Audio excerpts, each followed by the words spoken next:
일어날 일을 미리 말씀하셨기 때문에 제자들이 예수님 말씀을 기억하고 다시 일어난다는 겁니다. 오늘 말씀은 예수님과 제자들의 최후의 만찬 부분에서 이제 끝부분입니다. 오늘 말씀이 16장인데 이제 16장까지가 예수님이 제자들에게 이제 이렇게 당부하는 말씀이에요. 그 다음 장이 17장인데 거기서는 예수님이 이제 예수님의 기도가 나오고 기도가 마친 후에 바로 이제 체포되어서 끌려가시게 됩니다. 제자들에게 현재의 위기는 예수님이 곧 체포되어 떠난다는 거죠. 예수님은 자신이 제자들을 이제 떠나기 마지막 순간까지 제자들이 넘어지지 않도록 이제 붙들어 줄 뿐만 아니라 더 나아가서 확신을 주고 소망까지 주십니다. 예수님이 떠나는 것이 위기라는 거예요. 예수님이 떠나시면 성령이 오시게 되는데 성령이 제자들을 모든 진리 가운데로 인도해서 예수 그리스도와 하나님의 것을 다 알게 한다는 겁니다. 성령이 제자들을 변화시키고 새 사람이 되게 하고 담대하게 하고 풍성한 열매를 맺게 하시는 겁니다. 여러분, 예수님이 육신적으로 함께 하지 않지만 성령으로 함께 하는 것이 오늘 우리들에게도 똑같습니다. 우리들은 예수님이 보이지 않으니까 어려움과 유혹이 있을 때 넘어지기가 쉽습니다. 그런데 성령이 우리와 함께 하시고 모든 진리로 이제 인도하시고 우리를 변화시키고 담대하게 하시는 거예요. 우리는 하나님이 보이지 않는다고 침체되고 낙심해서 지낼 수도 있고 성령을 구해서 성령 충만해서 능력 있게 살 수도 있습니다. 오늘 말씀을 통해서 하나님은 보이지 않고 느껴지지 않고 어려움들만 크게 보이지만 성령을 구하고 의지해서 실족하지 않을 뿐만 아니라 능력 있게 사시기 바랍니다. 먼저 넘어지지 않으려면 어떻게 해야 하느냐 하는 거예요. 1절에서 4절까지 한 절씩 교독하겠습니다. 내가 이것을 너희에게 이름은 너희로 실족하지 않게 하려 함이니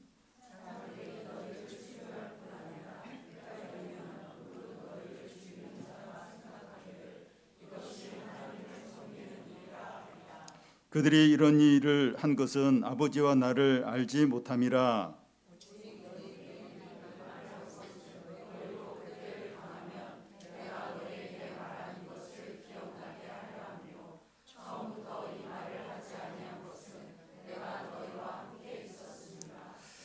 제자들이 앞으로 겪게 될 현실적인 어려움은 박해입니다.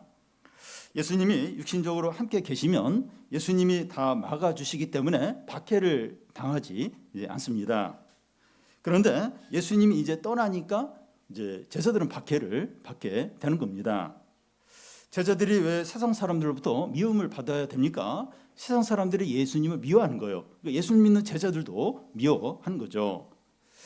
예수님은 제자들이 받게 될 이제 박해가 무엇인지 이제 알려주시는데요. 사람들이 너희를 출교할 뿐만 아니라 하는데 출교를 당한다는 거예요.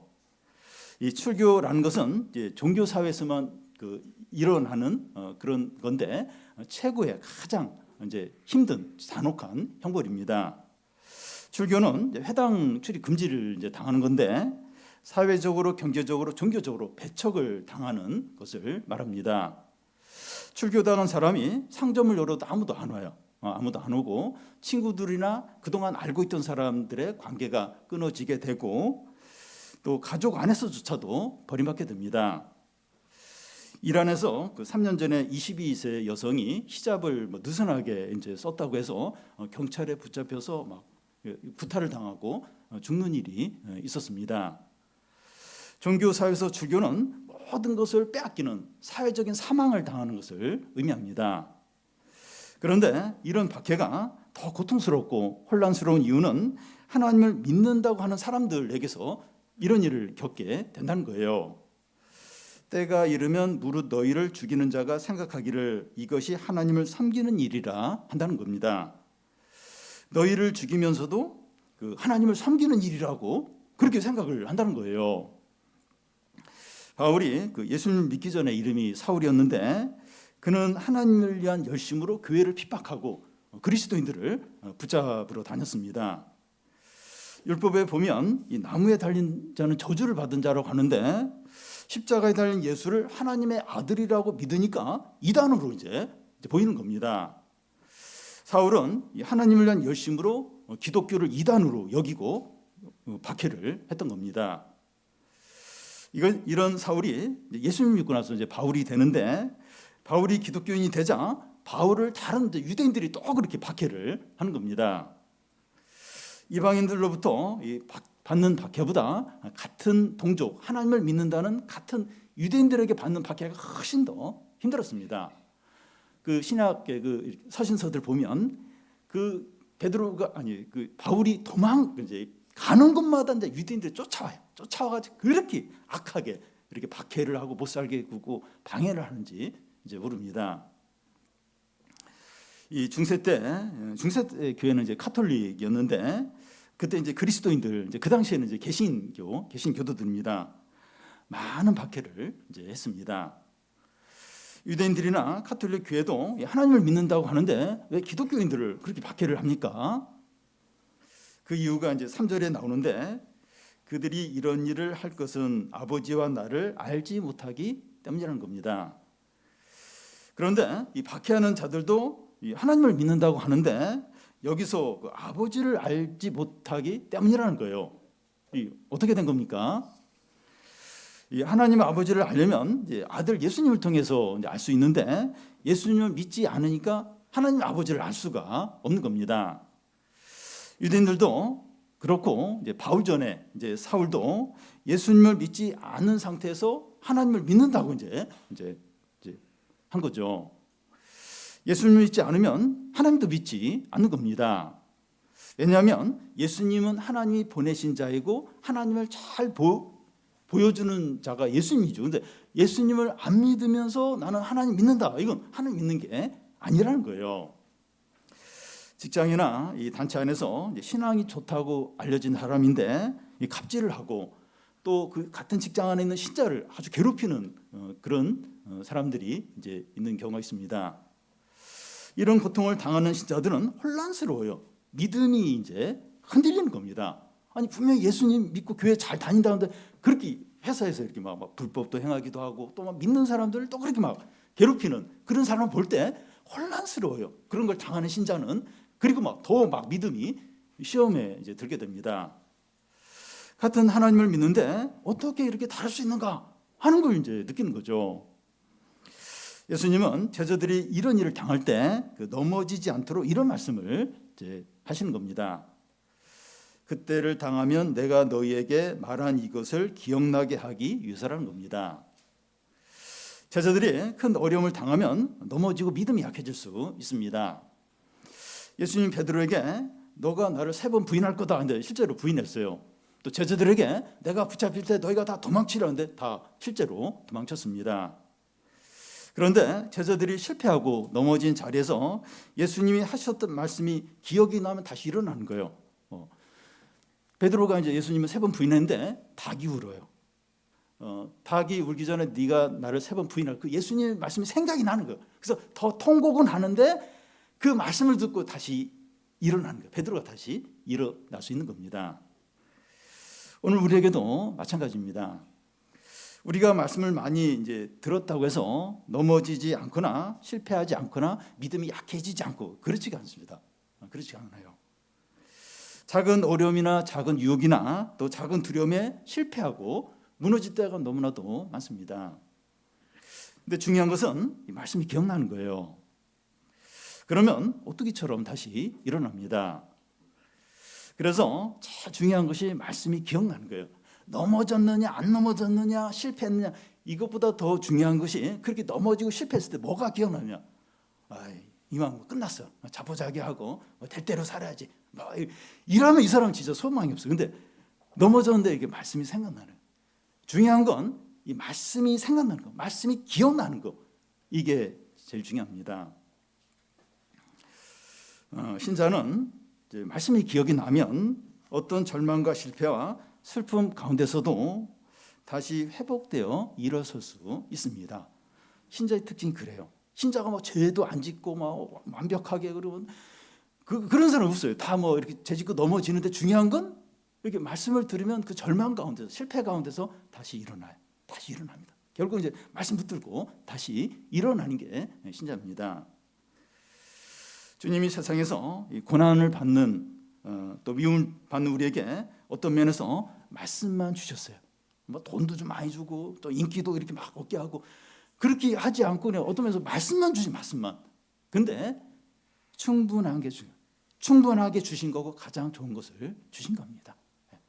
그게 참 힘들어요. 왜 이렇게 그냥 되는 일은 없는데 계속 이렇게 예배들 통해서 말씀을 이렇게 듣게 하고 또 개인적으로 또 성경 읽게 하고 막 그러니까 막 그 어려우니까 또 막 그러니까 시간은 많은 거예요. 그러니까 뭐 어쨌든 이제 말씀을 듣게 하고 그런데 이게 제일 좋은 걸 주신 겁니다. 그리고 어떻게 보면 충분한 걸 주셨어요. 왜냐하면 아무리 큰 어려움과 아무리 큰 실패라 할지라도 이게 말씀 들으면 다시 살아날 수 있는 거예요. 다시 일어설 수 있는 거예요. 그 말씀의 능력, 그 말씀의 그 생명력, 그 말씀을 주신 건 충분하게 주신 거예요. 그리고 최고로 좋은 걸 주신 거죠. 다음은 예수님이 떠나는 것이 위기라는 겁니다. 5절에서 7절까지 한 절씩 그대로 읽겠습니다. 지금 내가 나를 보내신 이에게로 가는데 너희 중에 나더러 어디로 가는지 묻는 자가 없고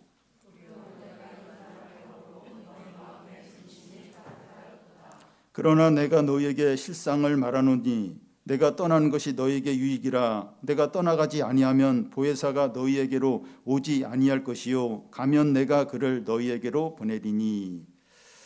예수님은 제자들에게 여러 번에 걸쳐서 내가 떠난다 이제 이 말씀을 이제 하셨는데 제 중에 아무도 어디로 가시냐고 이제 묻는 제자가 없는 거예요. 그러니까 예수님이 어디로 가는지 궁금해서가 아니라 예수님이 가는 건 손실이다.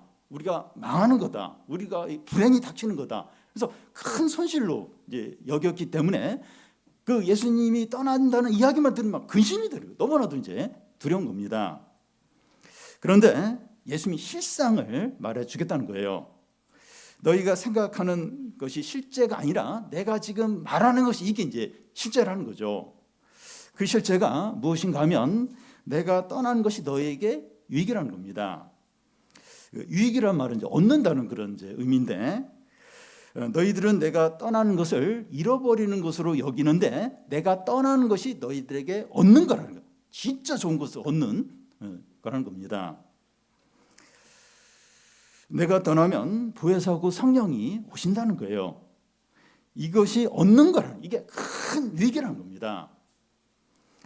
그러면 그 당시 제자들의 입장에서 생각해 보면 예수님은 그대로 계시고 성령이 오시면 되지 않나 이런 생각을 할 수가 왜 예수님 떠나고 왜 성령만 보내주지 마시고 예수님 그대로 계시고 성령님 보내주시고 이렇게 하면 얼마나 좋겠는가 하는 생각을 이제 할 수가 있죠. 근데 그건 안 된다는 겁니다.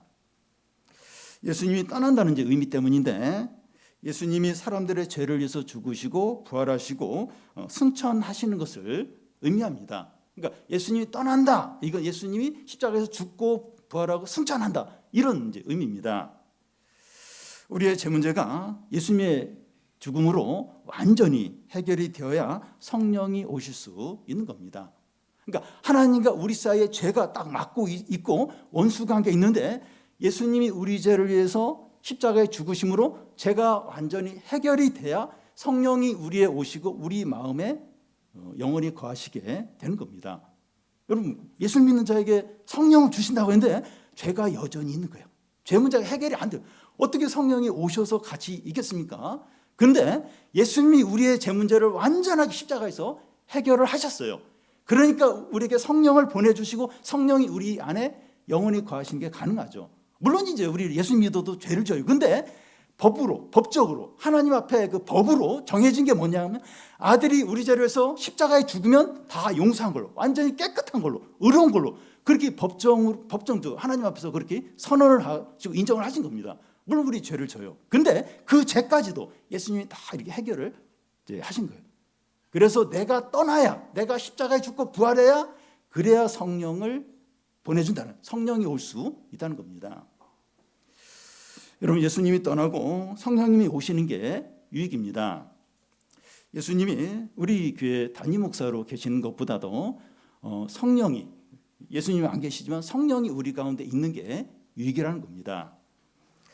그것이 바로 그걸 바로 이제 어떻게 이제 알 수 있는가 하면 이 복음서에 나오는 제자들의 모습과 사도행전에 나오는 제자들의 모습 완전히 달라요. 복음서에서는 막 이렇게 막 염려하고 또 막 누가 더 크냐 막 서로 싸우고 또 막 도망치고 막 부인하고. 근데 사도행전에서의 제자들은 완전히 달라요. 완전히 다릅니다. 사도행전에 보면 성령이 임해요. 사도행전 앞부분에 그 성령이 임하는 게 나오잖아요. 성령이 임하자 제자들이 변해서 새 사람이 되고 하나님의 말씀도 더 잘 깨닫고 담대하고 능력 있게 복음을 전하는 것을 볼 수 있습니다. 그래도 우리는 그 예수님이 담임 목사로 이제 우리 가운데 함께 있는 게 성령이 우리와 함께 있는 것보다는 더 낫지 않나 이런 생각을 가죠.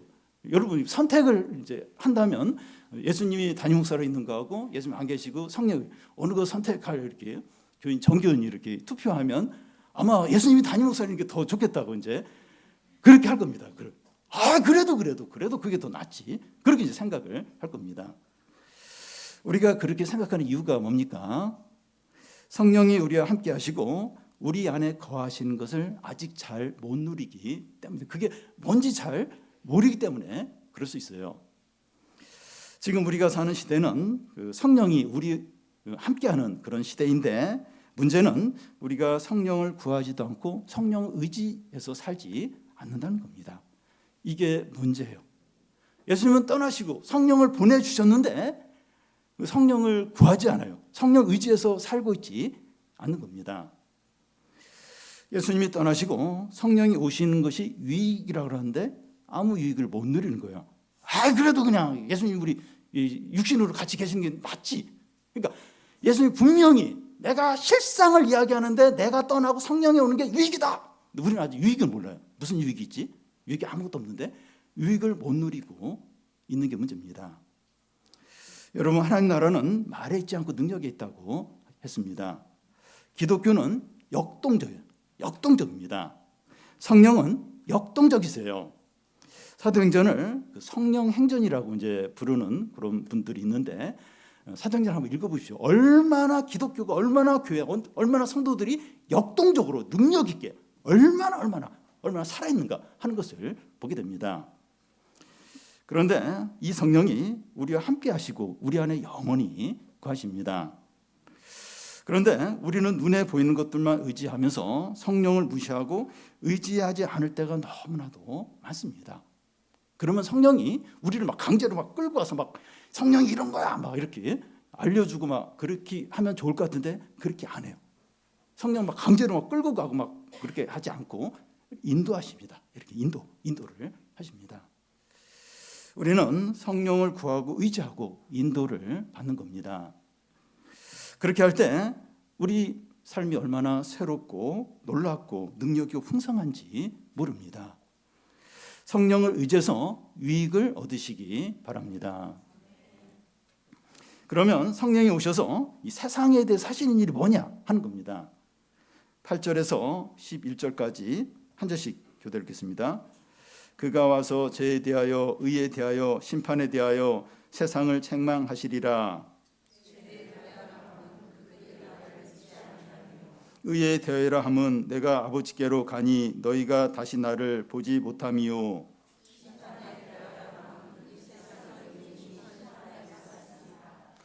그가 와서 세상을 책망한다고 하는데 이 성령은 세상을 지지하거나 칭찬하지 않고 책망합니다.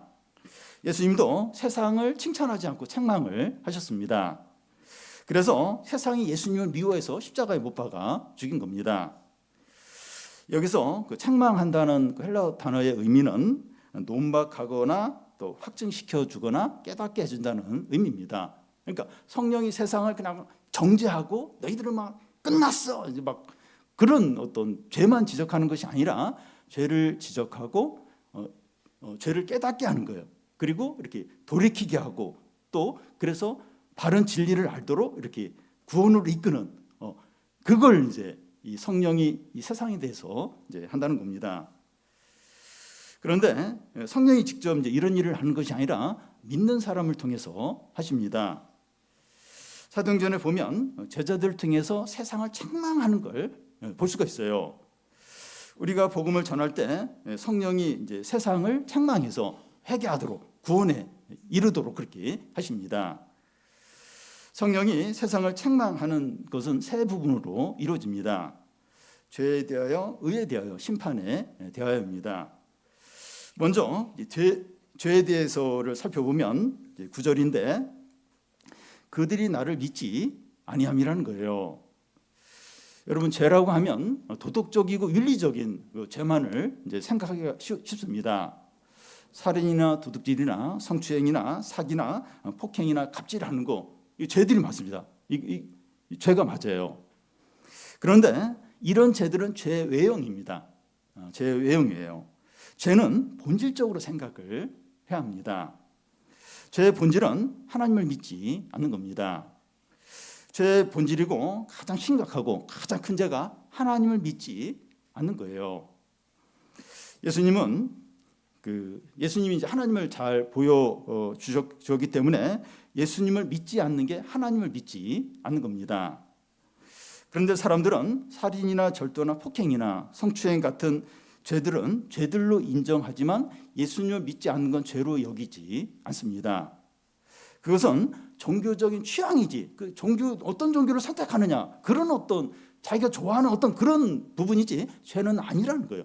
아니, 종교에 자유가 있는데 뭘 믿든지 안 믿든지 왜 그걸 막 죄로 이렇게 하느냐, 그렇게 이제 합니다. 그런데 하나님은 이스라엘 민족만의 하나님이 아니라 모든 민족의 하나님이십니다. 온 우주 만물을 창조하시고 주관하시고 구원하시고 심판하는 분이시죠. 이런 하나님을 믿지 않는 것은 어떤 도덕적인, 어떤 윤리적인 죄보다 더 크고 심각하다는 겁니다. 십계명의 제1계명이 나 외에 다른 신을 두지 말라 하는 것인데, 도적질하지 마라, 가늠하지 마라, 또 이런 어떤 죄들보다 하나님 외에 다른 신을 섬기는 거, 하나님 믿지 않는, 이게 가장 크고 심각한 죄라는 겁니다. 그런데 우리가 사람들에게 이제 복음을 전할 때 성령이 각 사람 안에, 마음 안에서 하시는 일이 뭔가 하면 하나님을 믿지 않는 것이 얼마나 큰 죄인가 깨닫고 괴로워하고 회개하고 믿게 한다는 겁니다. 그러니까 물론 이제 이렇게 성령이 어떤 도덕적인 윤리적인 죄에 대해서 이렇게 회개하고 마음 아파하게 하는데, 그것보다도 하나님을 믿지 않은 거, 하나님을 대적했던, 하나님을 무시했던 거, 그게 너무나 마음이 아픈 거, 너무나 그게 힘든 거, 너무나 괴롭고 아픈 거예요. 성령이 그 역할을 해요. 사람들 안에 그동안 하나님을 믿지 않은 거, 하나님을 대적한 거, 하나님께 순종하지 않은 거, 그거에 대해서 어떤 양심의 찔림을 갖게 하는 게 성령이 하는 일입니다. 사도행전 2장 30절에 보면 베드로가 이제 복음을 전하자 사람들이 마음에 찔려 우리가 어찌해야 하느냐 하고 묻는 겁니다. 하나님을 무시하고 불신한 죄가 얼마나 큰가 하는 걸 깨닫고 마음 아파하면서 믿음을 갖게 하는 것이 성령이 하는 일입니다. 우리는 우리 자신이나 교회 안에서나 청소년 캠프에서 성령이 이렇게 하는 것들을 많이 봤습니다. 사람의 능력은 안 돼요. 성령이 하십니다. 그러니까 사람이 막 이렇게 일을 하는 걸로 안 돼요. 성령이 그 사람 안에 하나님을 그동안 믿지 않고 불신하고 무시하고 또 이렇게 불순종하고 이것에 대한 아픔들, 회개하는, 이건 성령이 하시는 거죠. 우리는 성령을 의지해서 영혼들이 주님께 돌아오도록 해야 됩니다. 우리가 이렇게 전도도 하고 말도 하지만 성령께서 그 마음속에 그런 어떤 양심의 찔림이 있도록, 그렇게 하시도록 이제 해야 하는 거죠. 다음은 그 의에 대해서 성령이 책망하는 겁니다. 10절인데 내가 아버지께로 가니 너희가 다시 나를 보지 못한다는 겁니다. 예수님이 하나님께로 가는 것이 의가 된다는 것인데, 이게 무슨 말인가 하면 예수님이 우리 죄를 위해서 죽으시고 부활하시고 승천하신 것을 말합니다. 예수님이 아버지 뜻대로 이제 모든 것이 순종한 것이 이게 완전한 순종입니다. 그런데 우리가 예수님 믿을 때 하나님이 우리를 의롭다고 했어요. 이것이 이제 진정한 의입니다. 성령은 우리의 선행이나 자랑을 배설물로 여기고 오직 예수 그리스도 일만 자랑하게 합니다. 전에는 자신의 실력이나 외모나 이 재산을 자랑하는 걸 재미로 삼았는데 성령은 그런 자랑이 하나님 앞에서 쓰레기라는 것을 깨닫게 해요. 그러니까 믿지 않을 때는 이제 막 그런 걸 자랑하고 즐겼어요. 근데 예수 믿고 나서는 내가 얼마나 참 부끄러운 짓을 했고, 너무 과거에 막 그 자랑했던 걸 생각하면 너무 얼굴이 막 달아올 정도로 부끄러움을 느낀다는 겁니다. 그러면서 예수 그리스도의 의만을 자랑하고 높이게 된다는 거예요. 바울이 내 모든 자랑을 배설물로 여긴다 이런 고백을 하고 내가 그리스도를 아는 것이 최고다 이런 고백을 하는데, 이게 성령이 그 안에 마음에 그런 깨달음을 주시고 진정한 의가 뭔지 알게 하셨기 때문에, 그러니까 성령이 하는 일이 그런 거예요. 뭐가 진정한 의인가, 뭐가 진정한 자랑인가, 그걸 깨닫게 이제 하는 게 성령이 하시는 일입니다. 다음은 그 심판에 대하여서 성령이 책망하는 겁니다. 11절인데 이 세상 임금이 심판을 받았다는 겁니다. 세상 임금은 사단이죠. 예수님이 십자가에서 죽으시고 부활하시고 승천하셔서 성령을 내려주심으로 사단이 패배한 겁니다. 성령이 교회와 성도들에게 임했다는 것은 사단이 심판받은 것을 의미합니다. 교회와 성도들이 성령을 구하고 성령 충만하기만 하면 사단을 압도하고 이길 수 있습니다. 사단은 아무도 못 이겨요. 예수님 믿지 않는 모든 사람을 왕으로서 지배를 합니다. 지금 이 세상 문화 어떤 이걸 사단이 다 지금 주물르고 마음대로 이렇게 하고 있어요. 근데 성령을 구하고 성령을 의지하는 성령 충만한 사람은 사단을 이겨요. 사단을 압도합니다. 오늘날 이 교회가 이 사단의 충동질에 휘둘리고 성도들이 사단의 유혹에 넘어가는 이유는 성령을 구하거나 의지하지 않기 때문입니다. 지적으로 좀 부족하고 또 뭐 건강이 안 좋고 또 뭐 의지가 이런 차원이에요. 성령을 구하지 않고 성령을 의지하지 않으니까 교회도 그냥 사단의 어떤 충동질에 막 휘청휘청하고 무슨 작은 문제가 생겼는데 막 교회가 막 거기에 막 시험이 들고 막 교인들도 막 시험이 들고 막 넘어지고, 이 성령을 의지하지 않아요. 성령이 없이 사는 거예요. 그러니까 사단이 마음껏 뭐 작은 문제 가지고 온갖 그 나쁜 짓을 다 하는 거예요. 그 이유는 교회가 성도들이 성령을 구하지 않고 성령 의지하지 않고 뭐 다른 거 의지해서 하니까 이제 그렇게 사단의 충동질에 놀아나는 거죠. 우리가 성령 충만할 때 사단을 압제해요. 사단이 뭘 이렇게 뭘 꾸미려고 하는 게 보여요. 성령 충만, 이런 식으로 해서 나를 지금 이렇게 교만하게 하려고 하는구나. 우리의 관계를 깨뜨리려고 하는구나. 분노하게 만들려고 하는 이게 보여요. 사단의 어떤 보면서 이제 긴장하면서 기도하게 하고 준비하게 되고. 그러니까 우리가 성령 충만할 때 사단의 하는 일도 보게 되고 사단을 이기고 사단을 압도하게 됩니다. 그리고 사람들과 세상을 두려워하는 것이 아니라 사람을 변화시키고 세상을 이겨요. 자기 어떤 의지가 아니라 이제 성령의 능력으로 이제 그렇게 하는 거죠.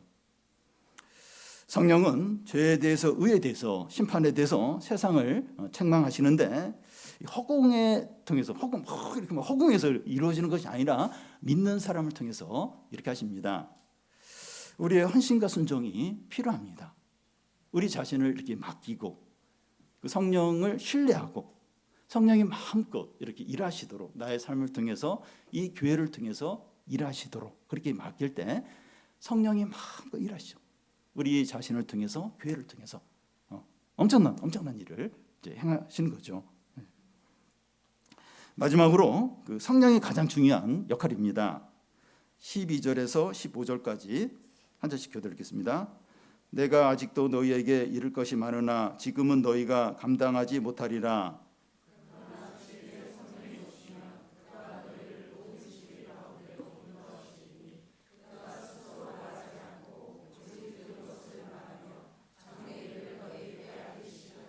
내가 내 영광을 나타내리니 내 것을 가지고 너희에게 알리겠음이라.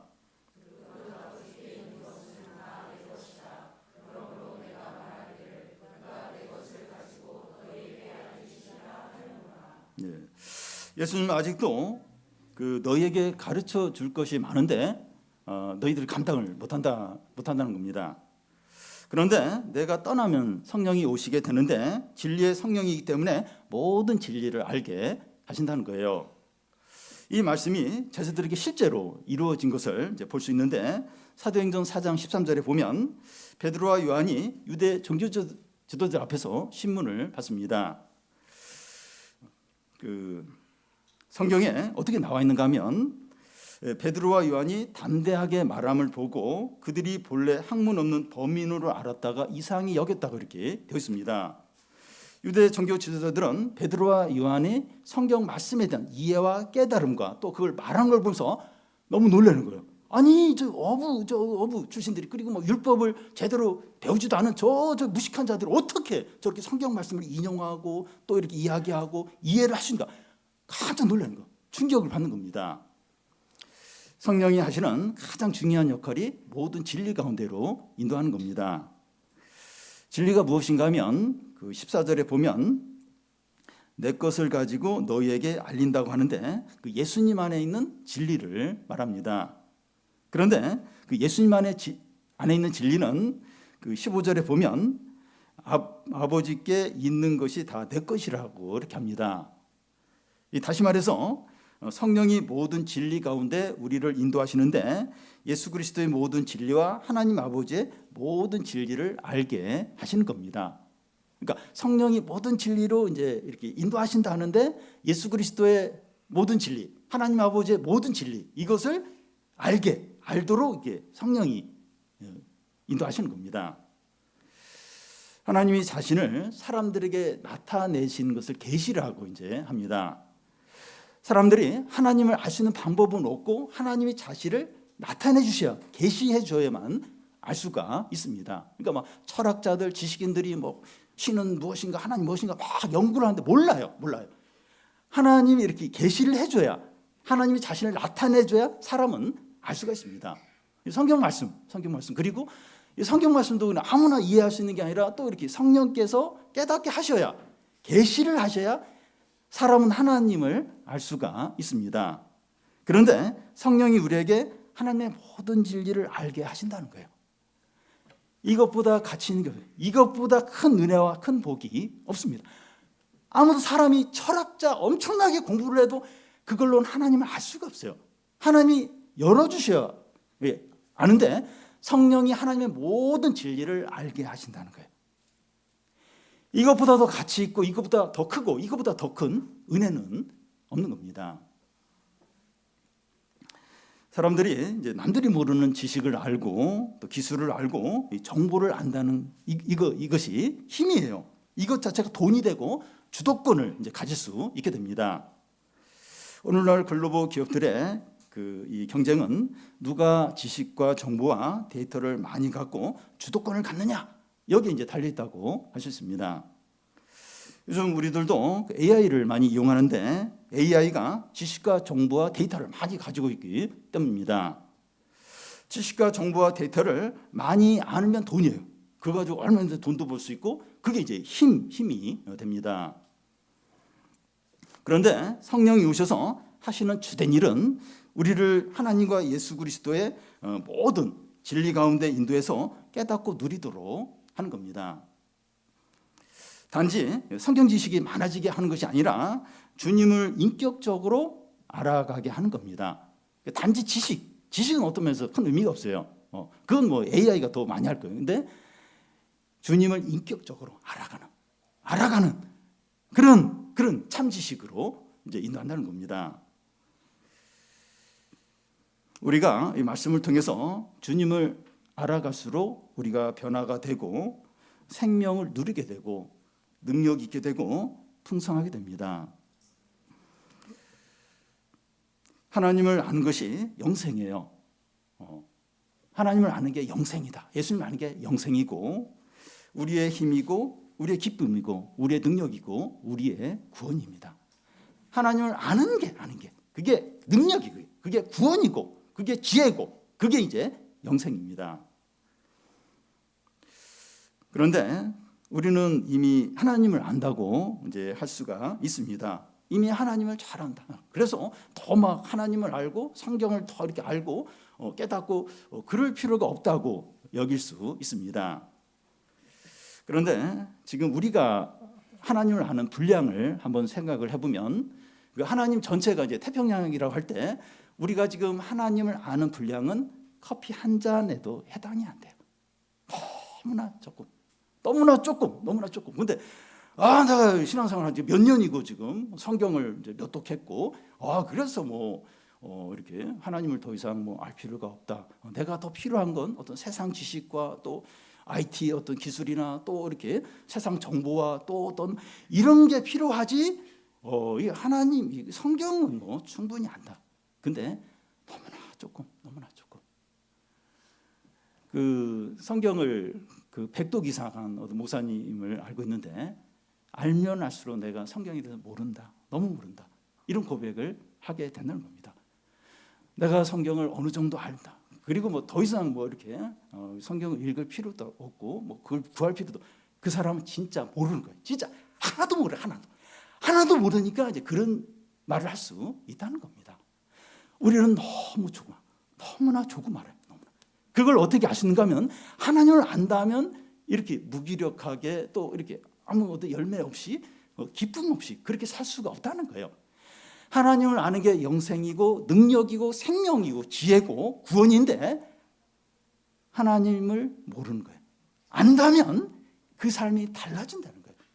보십시오. 이 복음서에 나오는 제자들하고 사도행전에 나오는 제자들하고 그 사도행전 첫 장, 1장, 2장을 읽으면서 이 사람들이 얼마나 바뀌었는가.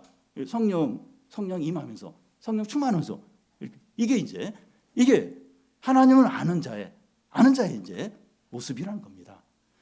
우리가 신앙생활을 오래 했고 성경을 이제 많이 읽고 그랬다 할지라도 너무나 몰라요. 진짜 너무나. 저도 너무나 모르고 우리도 너무나 모르고 너무나 모릅니다. 하나님의 인자와 사랑은 끝이 없습니다.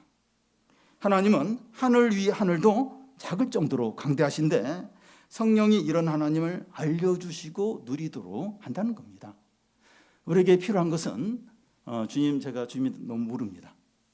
집사고 권사고 안수 집사고 장로인데 사역자인데 주님 너무나 모릅니다. 그 고백하는 게 필요하고 그 다음에는 성령의 인도대로 하나님을 알려고 구하고 하나님 인도를 받는 거예요. 어떻게 하면 이렇게 하나님을 더 알 수 있을까? 어떻게 하면 성령이 나를 진리 가운데로 인도할 수 있을까? 그걸 생각하고 그렇게 하는 거죠. 핸드폰만 계속 붙들고 있으면서 진리를 알고 싶은데 왜 하나님이 진리를 안 알려주지? 끝까지 안 알려줄 겁니다. 내려놔야 되죠. 시간을 내야 되죠. 예배 들으신 대로 나오고 또 기도하실 때 기도하려고 하고 어떻게 해서든지 하나님을 가까이 하려고 할 때 성령이 일을 하시죠. 그러니까 하나님을 알고 싶은데 성령이 일할 수 없는 그런 상황 가운데 있으면서 자신을 안 바꾸는 거예요. 시간을 안 내는 거예요. 그러면 자기가 원하는 거랑 실제로 이렇게 하는 거 다른 거죠. 어떻게 하면 성령이 나를 인도하셔서 이 하나님의 모든 진리를 알게 하실까? 이제 그런 쪽으로 맞추는 거. 그러면 이제 성령이 인도하셔서 이 하나님의 모든 진리를 알게 하시고 풍성하게 하시고 능력 있게 하시고 기쁘고 우리를 변화시키고 사람을 두려워하는 거냐 사람을 바꿔요. 세상에 대해서 막 두려워하는 거냐 세상을 이깁니다. 왜냐하면 그 안에 있는 성령으로 하나님 능력으로 그게 기독교죠. 그게 예수님을 믿는 거죠. 믿는 겁니다. 제자들이 예수님을 떠난다고 하니까 이제 근심을 하고 있는데 오늘 우리들도 하나님은 보이지 않고 고난 가운데 있기 때문에 두려워하고 낙심이 됩니다. 그런데 하나님은 보이지 않지만 우리에게 말씀을 주시고 성령이 우리와 함께 하는 것이 유익입니다. 우리가 고난 가운데 있더라도 말씀과 성령을 주신 것이 가장 좋은 것을 주시고 충분하게 주셨습니다. 말씀을 주셨으니까 넘어졌더라도 다시 말씀을 기억하면서 일어나요. 성령을 주셨으니까 그 성령의 능력으로 세상을 이겨요. 어려움을 이깁니다. 그리고 세상을 바꿔요. 사람들을 또 구원으로 이끕니다. 내 의지나 재능이 아니라 내 안에 계신 성령이 나를 통해서 그렇게 하시는 거죠. 우리에게 말씀과 성령을 주셨는데 충분히 주셨어요. 충분히. 그리고 가장 좋은 것을 주셨습니다. 돈을 100억을 준 것보다 훨씬 더 크고 좋은 것을 주셨습니다. 이것으로 얼마든지 어려움을 다 이길 수 있어요. 어려움을 이길 수 있고 세상을 감당을 할 수가 있습니다. 우리가 실패하고 방황하고 넘어졌더라도 말씀을 기억해서 다시 일어나시기 바랍니다. 성령을 약속해 주셨는데 우리가 성령을 구하고 의지해서 주님을 인격적으로 더 알아가고 우리는 변화되고 새 사람이 되고 능력 있고 세상이 감당치 못할 사람이 되시기 바랍니다. 그리고 우리가 복음을 전하는데 헌신해서 성령이 세상을 변화시키고 사람들을 구원하는 것을 다 보기를 바랍니다.